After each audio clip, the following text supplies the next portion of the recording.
ครับพี่กายสวัสดีค่ะคุณแอร์พี่กายแนะนำตัวหน่อยครับสวัสดีค่ะเพชรนะคะพี่กายจัดรายการคลื่นไหนวิทยุไหนที่จังหวัดแม่ฮ่องสอนค่ะก็จะมีที่จังหวัดแม่ฮ่องสอนชื่อว่าสถานีวิทยุคลื่นเสียงสารวิน FM 89แล้วก็ที่จังหวัดเชียงใหม่ชื่อสถานีวิทยุเชียงใหม่มหานคร FM 107.25 เมกะเฮิรตซ์อินเวย์มาช่วยทำให้เรา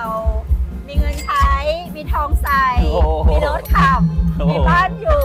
แต่ไม่ต้องถูกยึดคือเขาเรียกว่าของดีอยู่ในตัวพอใครได้ชิมเขาก็จะบอกต่อๆกันค่ะ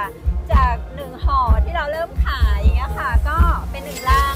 เป็น2ลังเป็น5ลังตอนนี้ค่ะก็เป็น100ลังโรงงานก็ผลิตให้ไม่ทัน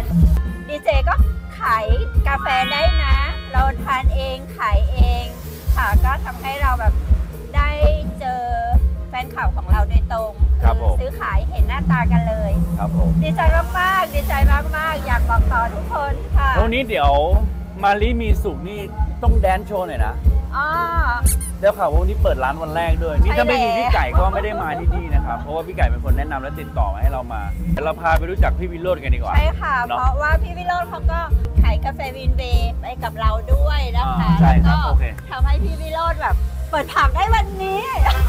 ขายกาแฟเปิดผับได้ใช่ค่ะขายกาแฟเปิดผับได้พาไปรู้จักพี่วิโรจน์ดีกว่าครับใช่ค่ะตอนนี้ก็อยู่กับพี่วิโรจน์แล้วครับขอแนะนำตัวพี่วิโรจน์ครับสวัสดีครับพี่วิโรจน์เป็นไงบ้างแนะนำตัวก่อนเดี๋ยวผมวิโรจน์ทิพย์ทองนะครับผู้ในการ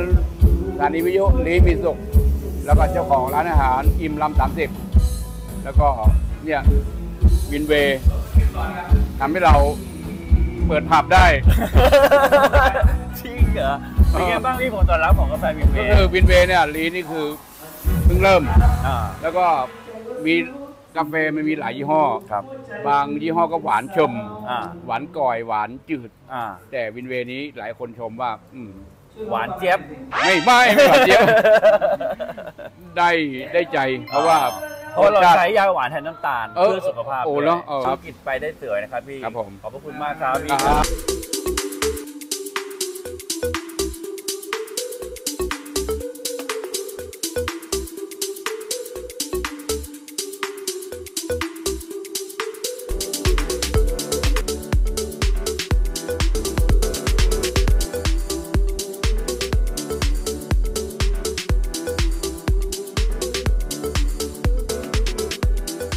วันนี้เพชรจะบอกว่า